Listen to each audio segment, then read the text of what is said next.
पहले वाले इक्वेशन में यदि बात करें, सबसे पहले तो बता दें आपको 75 तक बैलेंसिंग हो चुका था। अब 76 से आगे हम लोग करेंगे। थोड़ा आप जल्दी करेंगे क्योंकि अब हम लोग बहुत अच्छे से सीख चुके हैं।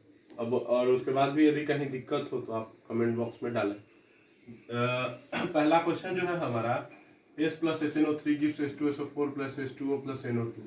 इसमें सिंपल है कि H2 लेकिन ऑक्सीजन 4, एक 5 और 2 7 है। तो हम लोग यदि इस जगह 7 है तो 4 और 2 6 तक तो हो गया। लेकिन यदि हम लोग यहाँ पर 2 कर दें और यहाँ पर 6 कर दें तो नाइट्रोजन 6 हो जाएगा। यदि देखिए करके देखते हैं, नाइट्रोजन 6, तो नाइट्रोजन को 6 करने के लिए यहाँ भी 6 डालना है। 6 क्यों कर रहे हैं बताता हूं मैं आपको। 6 दूनी 12 हो गया, 12 और 4 16 हो गया, 16। और यदि हम यहाँ 2 लगा दे तो ये कितना हो जाएगा 18। तो देखिए तो जरा ऑक्सीजन 18 बैलेंस हो रहा है क्या? बैलेंस हो रहा है। तो अब ये वाला इक्वेशन जो है वो पूरी तरह से बैलेंस्ड। सेकेंड क्वेश्चन में चलिए, E प्लस HNO3, ये तो सबसे बहुत आसान है इक्वेशन। आपको हाइड्रोजन 3 और 2 5 करने की कोशिश करते हैं, 5 डालेंगे। अब जरा मिलाएं कि हमारा जो NO3 है वो क्या बैलेंस है। N जो है वो नहीं बैलेंस है इधर, क्योंकि इधर एक N है और उधर 5 N। तो N को बैलेंस करने के लिए हम लोग 5 डालेंगे और उसके बाद अपना मिला लेंगे कि क्या सब चीज बैलेंस है। तो आप देखेंगे बैलेंसिंग करके तो आपको लगेगा कि ये बैलेंस्ड है। तो P 5 H 2 3 5 H, oxygen 15, oxygen 10, 1 11 और 4 15, सारा बैलेंस हो गया। नेक्स्ट क्वेश्चन में चले, CaHCO3 whole 2 plus HCl give CaCl2 plus H2O plus CO2। यहाँ पर सिंपल है, यहाँ पर आप 2 लगाइए। क्यों लगा रहे हैं भाई 2? क्योंकि हमारा ये CO3 का जो पोर्शन है और H का पोर्शन है वो भी आपका 2 है, लेकिन ऑक्सीजन यहाँ पर हमारा 3 दूनी 6। तो यदि हम यहाँ करें तो 2 और 2 4 तो हुआ है, इसको 6 भी बनाना होगा हमको। तो उसको 6 कैसे बनाएंगे? यदि हम यहाँ 2 डाल दे तो 2 दूनी 4 और 2 6, ऑक्सीजन बैलेंस हो गया। शुरू में ऐसे हम ऑक्सीजन हाइड्रोजन इन सबको बैलेंस करने के बारे में सोचेंगे, धीरे धीरे वो खुद बैलेंसिंग की ओर चला आएगा। अब देखिए आप CaCl2, तो यहाँ पर तो एक ही है क्लोरीन, ये क्लोरीन, उसको 2 बनाने के लिए 2 बना देंगे, 2 लगा देंगे और जैसे ही ये लगाए तो इक्वेशन भी हमारा बैलेंस हो गया। नेक्स्ट क्वेश्चन पे चलिए, आसान है ये तो। ZnS plus HCl give ZnCl2 plus H2S। इस वाले इक्वेशन में कुछ नहीं करना है। देखिए Cl2 और H2 बाकी सब कुछ बैलेंस है, तो यानी कि ये कंप्लीटली 2HCl हो जाएगा।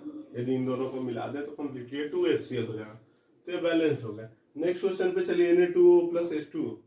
यहाँ भी 2 ठो Na है, 2 लगा के देखें, हाइड्रोजन 2, ऑक्सीजन 2 ठो, तो ऑक्सीजन भी 2 ठो, ये भी बैलेंस हो गया आपका। K2 सेम प्रोसेस, 2 लगाएंगे, देख लें कि क्या 2K हो ही गया। ऑक्सीजन 2 ठो, ऑक्सीजन 2 ठो हो गया, हाइड्रोजन 2 ठो, हाइड्रोजन 2 ठो, बैलेंस हो गया। FeCl3 plus NaOH gives FeOH whole 3 plus NaCl। यहाँ पर भी सिंपल है, यहाँ 3 आप लगाइए। क्यों? क्योंकि OH होल 3 चाहिए हमको, और जैसे यहाँ 3 लगाए तो हमको यहाँ भी 3 लगाना होगा। 3 लगाए तो सोडियम भी 3 हो गया और साथ में क्लोरीन भी 3 हो गया, जो कि क्लोरीन यहाँ 3 ऑलरेडी है। नेक्स्ट क्वेश्चन में चलिए, CuSO4 plus NaOH gives CuOH whole 2 plus Na2SO4। इसकी यदि हम बात करें तो यहाँ पर भी हमको दिख रहा है, सिंपल सा बात है कि यहाँ सोडियम जो है वो 2 है, तो यहाँ 2 करके देखते हैं, उसके बाद मिलाते हैं कि क्या बैलेंस है। तो CuCu हो गया, SO4 पूरा बैलेंस है। OH 2 ठो, OH 2 ठो और 2 Na हो गया balance. Next question, AlCl3 plus NH4OH gives AlOH whole 3 plus NH4Cl। यदि इसकी बात करें हम लोग, यहाँ AlCl3 plus NH4OH gives AlOH whole 3 plus NH4Cl। यदि इस क्वेश्चन की बात करें हम तो हमारा क्लियर कट कंसेप्ट है कि OH जो है यहाँ कितना है, 3 है। OH कितना है, 3। तो यहाँ OH को 3 करने के लिए यहाँ 3 डालेंगे। जैसे यहाँ हमने 3 डाला तो ये पूरा NH4 भी 3 हो गया, अब NH4 3 हो गया तो इसके आगे भी 3 लगाओ, और 3 लगाने के बाद चेक कीजिए कि क्या बैलेंस है कि नहीं। तो AL हो गया बैलेंस, Cl 3 ठो, Cl 3 ठो, NH4 3, NH4 3, OH 3, OH 3, balance हो गया। नेक्स्ट है ZnS plus O2 give ZnO plus O2। अब यहाँ पर वही कंसेप्ट हमारा 3 और 2 वाला, ये 6 बनाना होगा हमको। यहाँ 3 तो लगा दिए, 6 बन गए। ये 2 ठो है तो हमारा ये 2 और 1 3। तो यदि हम यहाँ पर इस जगह ZnO के आगे 2 लगा दें, तो ZnO के आगे लगाए 2 तो 2 यहाँ भी लगाना होगा। अब 2S हो गया तो 2S के लिए यहाँ भी 2 लगाना होगा। तो यहाँ पर आपका Zn2 सल्फर 2 ठो, 2 और 4 6।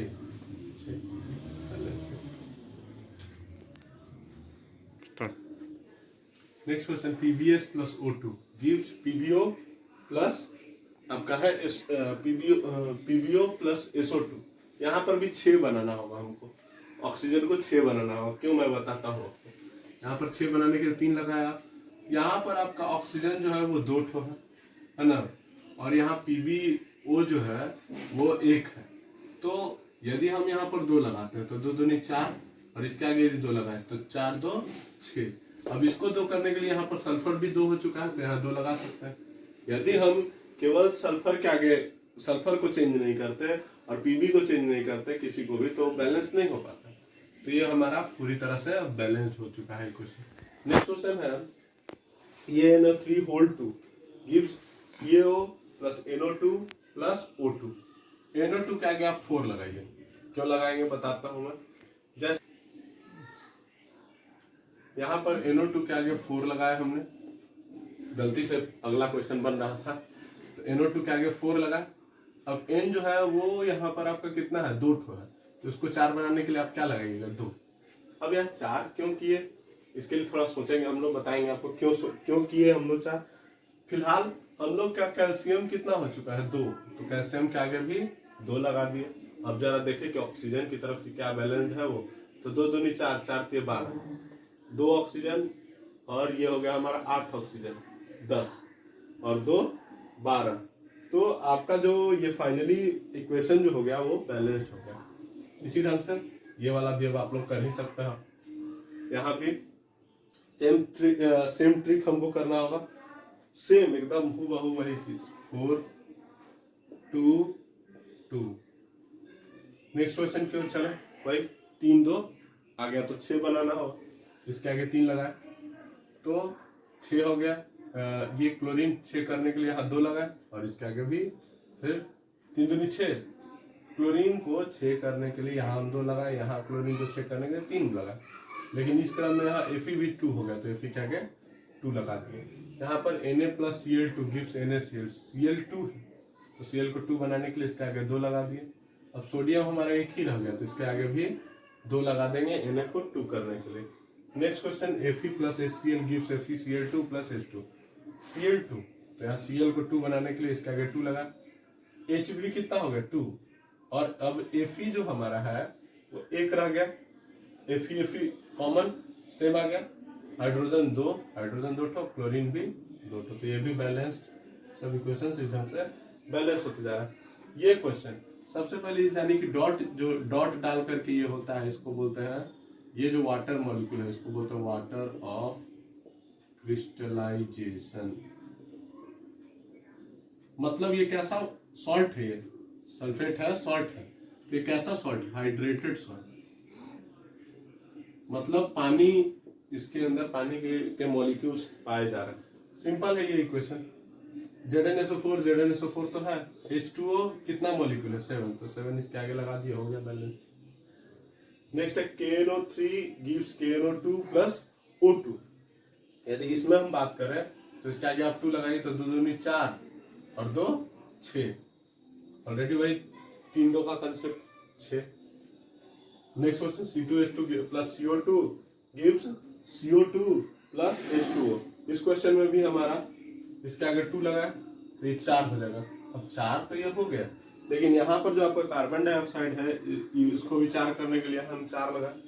अब ऑक्सीजन हमारा 4 दूनी 8 और 1 9, यहाँ पर ऑक्सीजन हमारा 2 ही है, तो 9 को तो रखेंगे नहीं, ठीक है। तो कम से कम 2 करते हैं तो 10 बन जाएगा, ये 10 बना तो इसके आगे 5 लगा दिया हमने, तो ऑक्सीजन 10, इधर भी ऑक्सीजन 10, लेकिन इधर कार्बन 4 तो इधर कार्बन 4, हाइड्रोजन 4, हाइड्रोजन 4, बैलेंस्ड हो गए। नेक्स्ट क्वेश्चन, सिमिलरली ये सब क्या है, ऑर्गेनिक केमिस्ट्री के रिएक्शन है। ये आपका हो गया इथाइन, C2H2 इथाइन है, C3H8 प्रोपेन है। तो ये सब हम लोग आगे पढ़ेंगे जब आएगा तब, ठीक है। इसमें भी वही सिमिलरली 5 लगाएंगे, ऑक्सीजन को कीजिए 5 करने के लिए आप ऑक्सीजन को क्या करिएगा यहाँ पर, और ये कार्बन के आगे 3 लगाइएगा, कार्बन 3 ठो तो है ही ऑलरेडी, 8 हाइड्रोजन चाहिए हमको, तो हाइड्रोजन को 8 करने के लिए 4 किए, अब 4 ऑक्सीजन और oxygen 6, 10 oxygen 10 oxygen, balance. Next question में CH4 + O2 gives CO2 + H2O, फिर CH4 क्या है, तो एक ऑर्गेनिक कंपाउंड है। केमिस्ट्री हमारा जो है वो 3 टाइप का होता है, ऑर्गेनिक, इनऑर्गेनिक और फिजिकल। ऑर्गेनिक में कार्बन और उससे रिलेटेड कंपाउंड्स के बारे में ही हम लोग पढ़ते हैं, इनऑर्गेनिक में बाकी सब एलिमेंट्स के बारे में, और आपका जो फिजिकल है केमिस्ट्री उसमें कैलकुलेशंस जैसे कि मोल, वॉल्यूम, ये सब पढ़ते हैं हम लोग, उसमें केमिकल्स के वॉल्यूम के बारे में पढ़ते हैं उसमें। अब यहाँ CH4 CO2 + H2O, तो सिंपल बात है कि 2 और 1 3 तो होगा नहीं, तो इसके आगे 4 कम से कम लगाने के लिए 2 लगाएंगे। अब हाइड्रोजन हमारा 4 हो गया, हाइड्रोजन यहाँ 4 है भी, हाइड्रोजन बैलेंस्ड हो गया। इस क्रम में क्या हुआ कि ऑक्सीजन 2 और 2 4 हो गया, तो इसके आगे 2 लगा दिया हमने, अब ये क्या बैलेंस हो गया बैलेंस, आप लोग मिला लीजिएगा एक बार। नेक्स्ट क्वेश्चन में Ca + N2 gives Ca3N2, simple है, तो N2 है ही, Ca केवल 3 चाहिए, इसके आगे 3 लगा दिया, हो गया। Mg + N2 गिव्स Mg3N2, फिर वही सिमिलरली N2 तो है ही, Mg कितना चाहिए 3, तो Mg क्या गया 3 लगा दे। Next question, Al + H2O gives Al2O3 + H2, यहाँ पर भी एल्युमिनियम 2 है, तो हम एल्युमिनियम क्या गए 2 लगा दिए।